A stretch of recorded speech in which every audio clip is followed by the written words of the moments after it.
Exciting news from the Raiders training camp. One of the most promising defensive prospects, who suffered a devastating injury before last season even started, surprised everyone by returning to the field this week. He spent months in silence, focused on recovery, while fans wondered if they would ever see him in action again. But now, with the 2025 season approaching, the scenario has changed, and the cameras caught something that no fan expected so soon. Will this key piece be 100% ready for the duel against the Patriots in Week 1? The answer may excite even the most skeptical. Malcolm Koonce's return to training camp represented a relief and an immediate boost for the Raiders' defense. After suffering a serious ACL injury days before the start of last season, the edge rusher finally appeared in this week's OTAs. The player was active and engaged in the drills, which reinforces the expectation that he will be ready for kickoff against the Patriots on September 7th. Koonce signed a one-year contract worth more than $11 million, and, with his return to training, he will once again be a key part of the defensive rotation. His presence could raise the level of the pass rush in the first few weeks.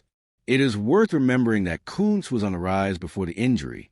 In 2023, the player had his best season since arriving in the league, recording 8 sacks and establishing himself as one of the highlights of the defensive line.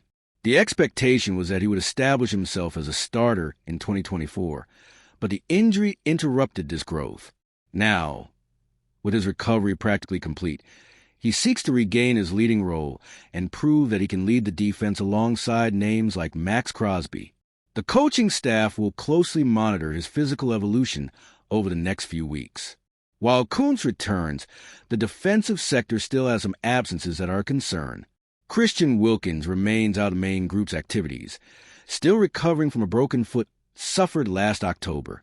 Coach Pete Carroll admitted that the return process has been challenging, and a possible return should only happen in August.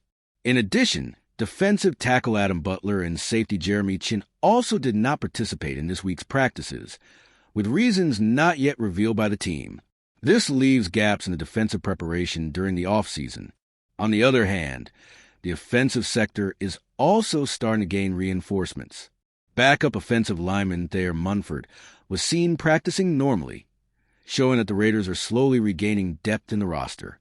Munford's presence is important to maintain the solid rotation on the right side of the offensive line. The gradual return of important players like Koonce and Munford, even in voluntary OTAs, is a good sign for fans. The challenge, however, will be to maintain this growth until the start of the regular season.